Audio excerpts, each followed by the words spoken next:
So, you want to start reading the Bible? Awesome. How? Look at this thing. First, what is the Bible? It's a love letter. It's a user's manual. It's a collection of books. It's 66 books and 40 plus authors, 2 testaments, 1 story, God's Word. What does that mean?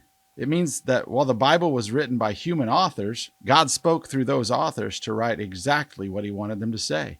And this not only makes it trustworthy and true, it also means it has higher authority than any other book. Are you with me so far? Okay, so we know what it is now, but how do we read it? Step 1, pray. Do not skip this step.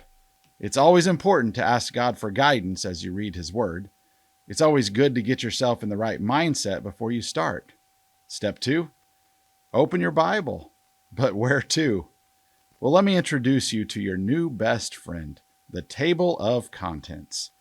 Trust me, if you're new to reading the Bible, this is one of your greatest tools. It's usually on one of the first couple of pages of your Bible, before the actual Bible begins. The table of contents gives you the list of every book in the Bible in order and shows you which testament each is in. It gives you the page number of where to find each book. You still with me? Good. Well, let's keep going. Now, say you're told to look up a specific verse in the Bible, like John 3:16. How do you find that? Well, this leads us to our next 2 key terms, chapters and verses. Chapters are how each book in the Bible is divided up, much like any other book or novel. Verses, however, are how each chapter is divided up. This makes it easier for someone to find a specific sentence or passage in a particular chapter. The first number is referring to the chapter number, and the number after the colon is the verse number. Just for a little practice, let's try and look up John 3:16 together. So first, we go to the table of contents and look up what page John is on.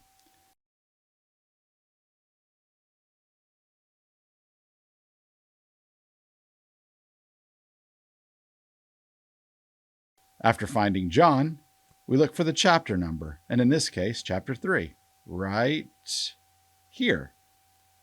Chapter numbers are the big numbers you see throughout the Bible, and the little numbers are the verse numbers.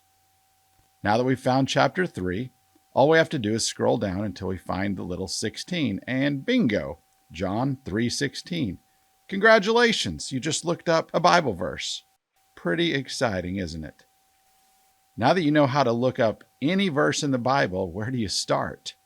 If you've never read the Bible before, this book can look really intimidating. It's a big book, and you might be tempted to start at the beginning and read all the way through like other books. Don't get me wrong, you can certainly do that. There's nothing wrong with that at all. But if you're a beginner in reading the Bible and you're looking for a simple start, most Christians will tell you to start with the Gospels. It's Matthew, Mark, Luke, and John. So these 4 books tell the story of Jesus from each of their own perspectives. All 4 are great and fairly easy to read. But if you're not sure which gospel is the simplest, John is probably the most user-friendly, which is the book we just looked up a verse in earlier. Finally, what Bible translation should you use? This is pretty subjective since most Bible translations out there are pretty reliable, so it depends on your preference. Do you want a translation that's more literal and exact to the original language it was written in? These kinds of translations are known as word-for-word translations. Examples of these are ones like the New American Standard Bible, the New Revised Standard Version, and most famously, the King James Version. The great thing about these is that they can help you understand more of how the original languages worked. But the downside is that they may be harder to understand for beginners, since original Hebrew, Aramaic, and Greek don't always translate perfectly into English. This is where thought-for-thought translations come into play.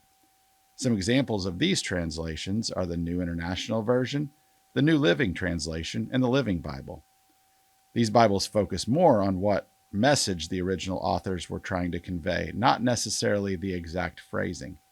Instead of reading the exact wording, they focus on getting the main ideas across.